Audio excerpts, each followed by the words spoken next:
Hey everybody, how's it going?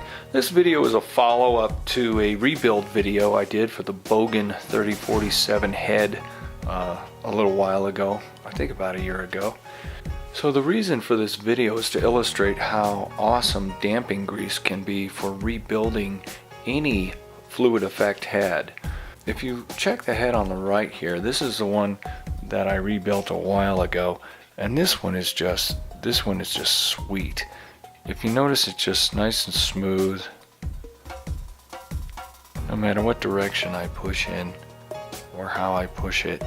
If I loosen the pinch bolts completely, the head just moves and operates very smoothly. So I purchased this other Bogen 3047 head on eBay for cheap. I think I got it for like 15 bucks or something. Now check this out, the tilt is just unruly. It's just terrible. I've loosened the pinch bolt all the way and it's horrid.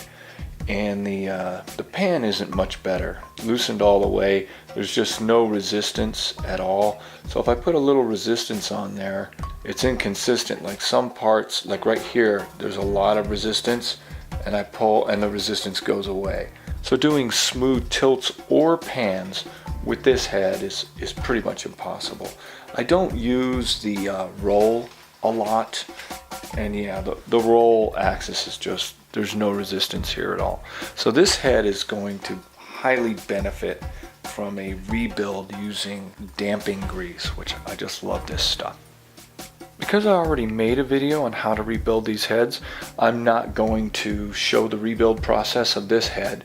What I am going to do is show you the post-rebuild characteristics of the head and how they change and how we're turning this unruly, just useless piece of crap into a useful tool that I'll be able to use in the field.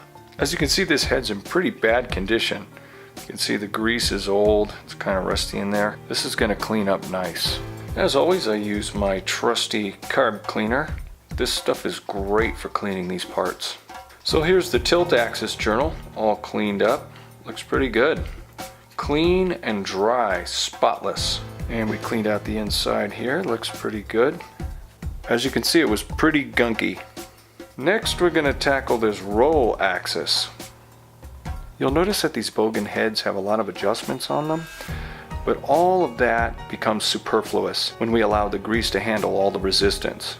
Alright, looks like our piece that handles the roll axis and the tilt axis is all nice and clean. And here's the other half of the roll axis part. This is obviously where the camera mounts. And we're nice and clean here too. So what's funny here is I have this thing completely loose and it is just unruly. There's no way I'd be able to use this in the field. This is terrible. But what sucks is I'm gonna have to pop this cap off here. I don't really use these numbers, so I may destroy this cap removing it, but I really don't care. I'm at my girlfriend's house. Fortunately, we've got these precision screwdriver set, so I'm going to use these screwdrivers to remove that sticker. I'll just get under. Oh, there we go. As you can see, we've actually broken the little plastic pieces. I guess this presses in. I assumed it was glued on, but I guess not. We've essentially destroyed this part. I could probably glue it on or something if I wanted to. So here are the roll and pan bearings. They're basically almost exactly the same. I don't see any difference between the two. I just labeled them because I'm, anal that way, I guess. They're clean as a whistle, ready to be installed. And our pan handle is now clean as a whistle. Huh, pan handle? Get it? So here's our damping grease warming up in the sun. I like warming it up a little bit because it's pretty sticky stuff. When this stuff is cold, it's completely unruly. It's very hard to work with. So I leave it out in the sun for about an hour. As always, just put a little dab on your finger and rub it real. You gotta push real hard. Rub it in. So worth noting how this works is these adjustment bolts here go inside these little holes, obviously. But the reason for these is so that you can tighten this screw. This bearing will push down on the mechanism and not allow it to freely turn. So what you do is you adjust the center bolt to where there's just enough friction to where this turns nicely, and then you tighten those down, and that puts friction against the bolt so the bolt doesn't work its way out. So as you can see, I'm installing the head. So what I'll do is I'll take this screw and I'll tighten it down. Remember, these adjustment screws are adjusted out fully. Now if I tighten this down really hard, as you can see, this whole assembly in the center is turning. What I have to do is adjust these screws out a bit so that they sink into these holes. Let's take just one and adjust it out. As you can see, this screw is in this nub here, so now it sort of locks. So now we can screw in our socket head cap screw.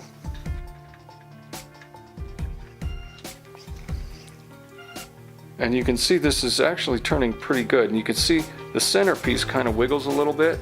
So now if I loosen this adjustment screw a little bit and I tighten down our center screw, this becomes really hard to turn. So what we do is we adjust this out a little bit so that this tapered bearing isn't pushing down so hard on the handle assembly. And that actually feels pretty good right there.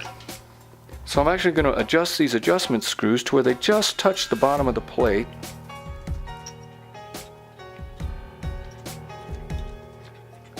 So now as you can see, the plate is not turning, and this feels really good right here. Now I can tighten this center head cap screw as tight as I want because this tapered bearing is not going to push down because of the adjustment screws. So let's give that a good tight, and now I give it a turn here, and that feels really good. And now if you can imagine, this bearing here is now being forced up into this socket head cap screw. So it's all very tight, but the tapered bearing is raised up off the plate, so we have a very nice smooth motion here. The bearing isn't pinching this handle. So worth noting, I forgot to slather it up right in between the top piece and the base. I was experimenting with my camera and the pan just didn't feel right. So I took the whole thing apart and I could see where there was a friction point between this top piece and this bottom piece. So I slathered in a nice layer of damping grease right in there, and that did the trick. This thing's perfect now. Grease will continue to ooze out for like a week, and I'll have to clean it like every time I use it for like a week, but then it'll stop. So worth noting, when you tighten down this plate, you have to make sure that it's tight enough so there's no movement. Can you see that movement there? That'll show up in the tilt as like a jerky motion. Okay, so now that I've readjusted this, you can see I can now tilt back and forth, and there's no movement in the pan axis. So that's good. So now this feels pretty much almost perfect. So now it's time for the tilt bearing. So we get a little grease on the old finger there and just smear it on nice and slow. So now we've got this all nice and slathered up. The knurled side goes on the side with the index. So I guess we'll just go this way with it and just drop her on in there. Of course, we're gonna have to push because of the grease. There's resistance, a lot of resistance. There we go. She's in there. And now we just slide her on in. Slide her on in. Perfect. And a long screw goes in this side.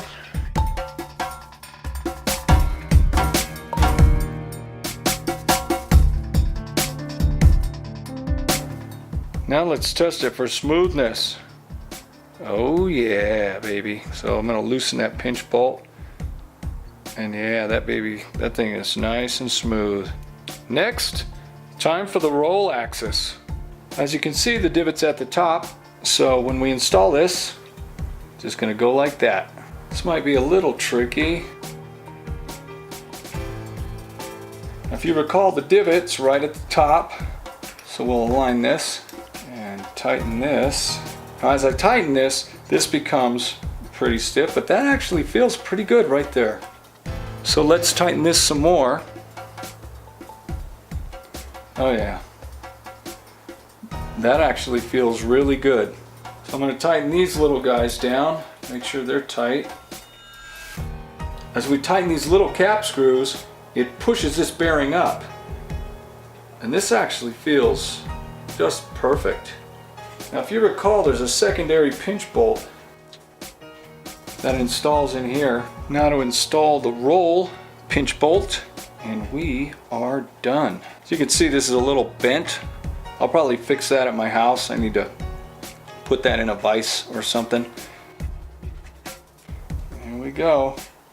We are completely rebuilt. This baby works nice and smooth. So let's do the drop test. For today's drop test, we're going to be using the Canon 70D with a 55 to 85 millimeter zoom lens. A nice big fat heavy lens.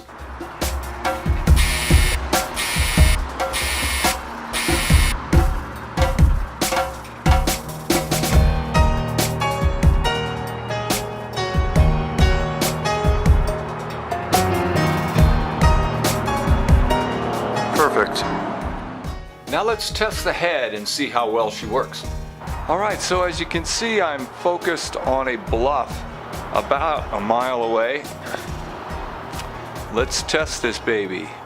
So we're zoomed in. This is a 285 55 millimeter lens.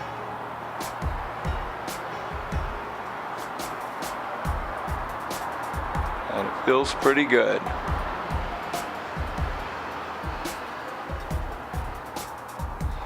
Now this head isn't quite as good as my other head, but this is an older model that has tapered bearings, and I think the tapered bearing design is not as good as the flat bearing design. So you can see if I start off, it's not perfectly smooth, but then again this is zoomed way in. I have the pinch bolt all the way loosened on the pan axis. So let's test the tilt axis, doing two axes at the same time.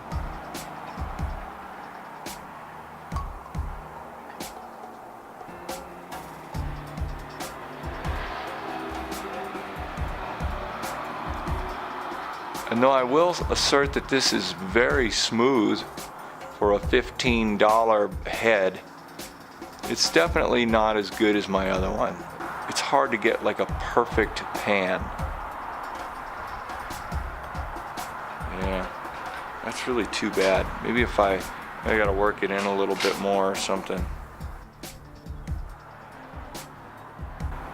Let's try again. Yeah, see, I worked the grease in a little bit. It works a little better.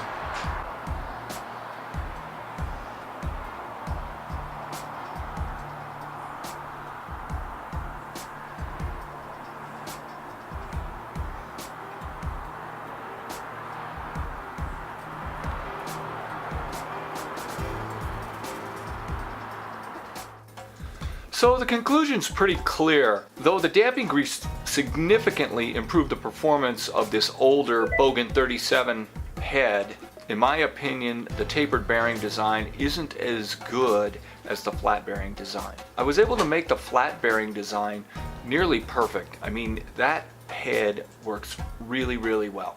So that'll be my primary head, and I'll use this cheapo eBay $15 older 3047 as my secondary head. Still worth 15 bucks, I'd say, even though the damping grease costs about 80 bucks. That's right, you heard right, 80 bucks for grease. That's expensive grease. But, you know, after you rebuild a couple of heads, it pays for itself. I hope you enjoyed this video, and I hope you find it helpful. As always, please subscribe to my channel. It's free, just push that little red button down there. It costs nothing. These videos cost ones of dollars to make, and it comes out of my pocket. So please subscribe, I appreciate it.